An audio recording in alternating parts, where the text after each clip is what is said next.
परीक्षित जब सबने नेत्र बंद करके स्तुति किया, प्रार्थना की, और जब नेत्र खोल कर देखे तो भगवान ने अपनी छोटी उंगली पे गोवर्धन को उठा लिया। गोवर्धन गिरधारी भगवान की, श्री वृंदावन बिहारी लाल की।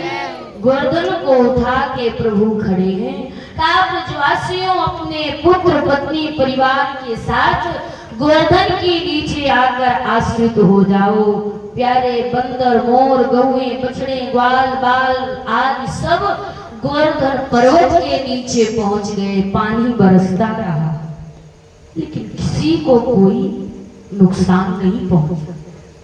देवराज इंद्र ने सोचा 7 दिनों से अनवरत जल की वृष्टि हो रही है, हाहाकार मच जाना चाहिए था। अभी तक कोई संदेश मेरे पास क्यों नहीं पहुंचा? और जब इंद्र ने आकर देखा तो 7 साल के कन्हैया, 7 कोस का गोवर्धन 7 दिनों तक उठा के अपनी छोटी उंगली पे खड़े। और जब परीक्षित भगवान ने गोवर्धन को उठाया तो सबने अपने अपने लाठी डंडों को लगा लिया। अरे कन्हैया ने गोवर्धन उठाया, हम भी उसकी सहायता करेंगे। जब 7 दिन बीत गए ना, मित्रों ने कहा श्याम सुंदर तुम आराम कर लो, कुछ भोजन कर लो, कुछ प्रसाद कर लो, थोड़ा विश्राम कर लो। 7 दिनों में कान्हा तुम थक गए होगे।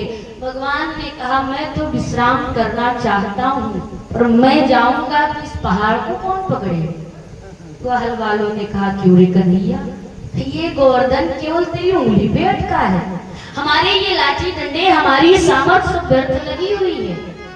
अरे जा तू जाकर आराम कर ले।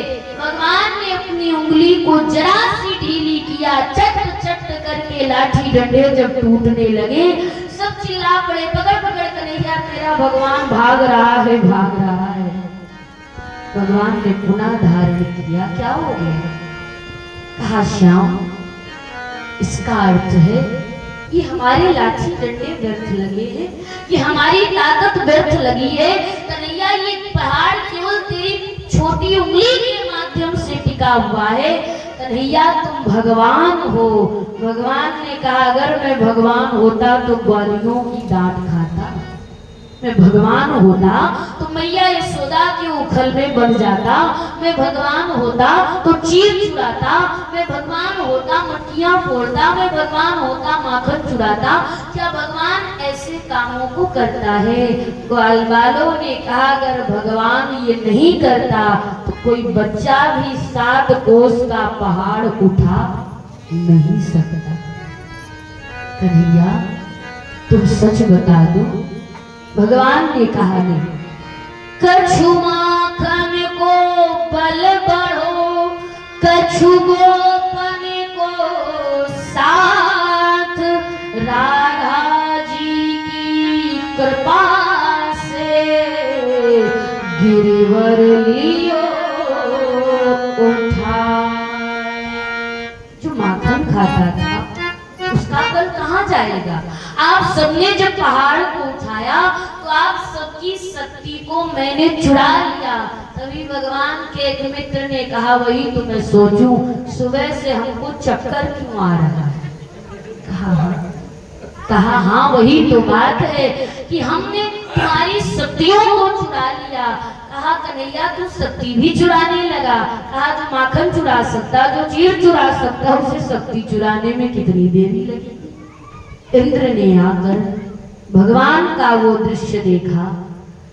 इंद्र का आज मान मर्दन होता है और इंद्र से भगवान ने कहा इंद्र पहली और आखिरी गलती है, तुम्हें देवताओं का राजा बनाया गया ना कि ब्रजमंडल का।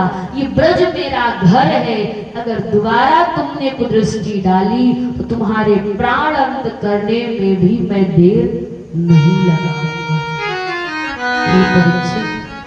गम पशूनाम गम तीर्थम प्रथाये देवादिदेवं सतां वैभवां इंद्रया संकितो वैष्णवे लक्ष्ये निरायस्यं दिग्दर्शनं गतां कृष्ण प्राप्ति करो यस्यो सततां ये पतये नमः जनार्दने विष्णुलोकने साधुतां प्रियतां नेष्यते।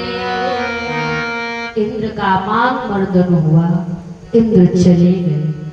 समय अभाव में संक्षेप में लेते हुए नंद बाबा ने एकादशी का व्रत रखा। अर्धरात्रि को यमुना स्नान के लिए गए, वरुण के पार्षद उन्हें पकड़ कर ले गए। अंत में भगवान छुड़ा कर लाए। हे परीक्षित, आज शरद पूर्णिमा की रात आई है। रास क्या है? आत्मा और परमात्मा का मिलन ही रास है।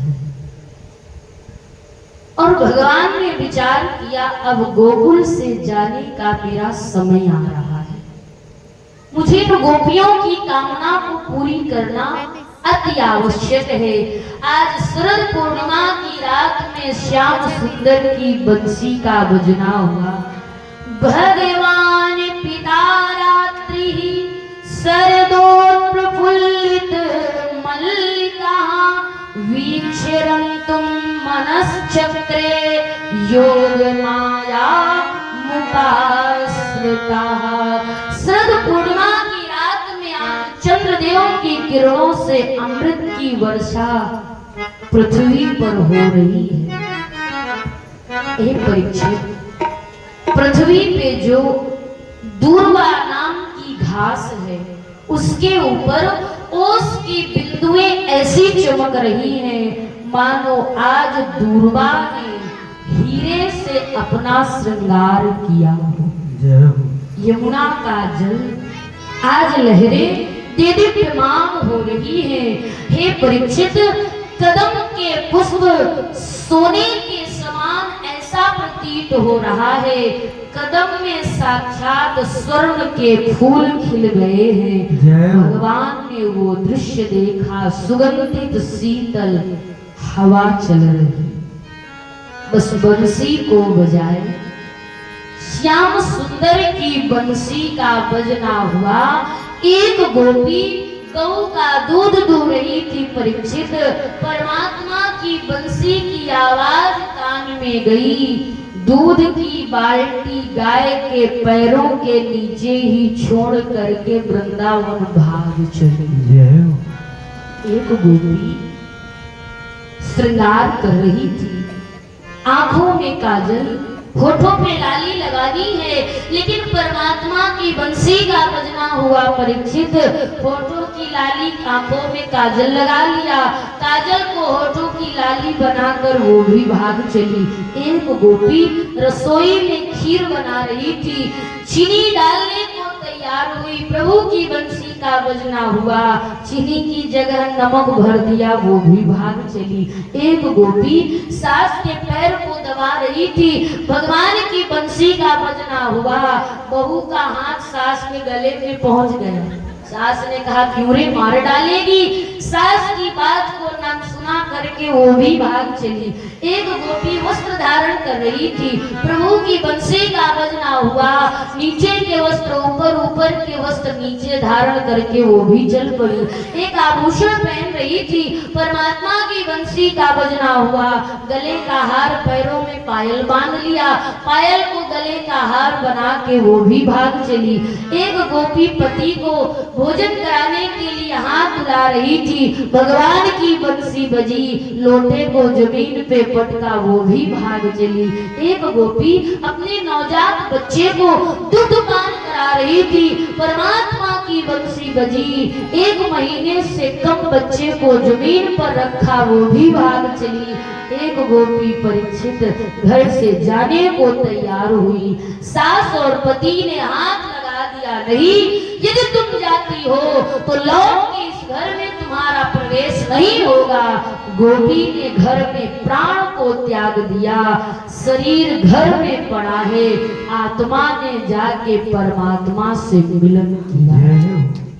हे परीक्षित, गोपियां अपने तन मन को भूल गई और एक ही बात कह रही, तेरी मुरली की धुन सुन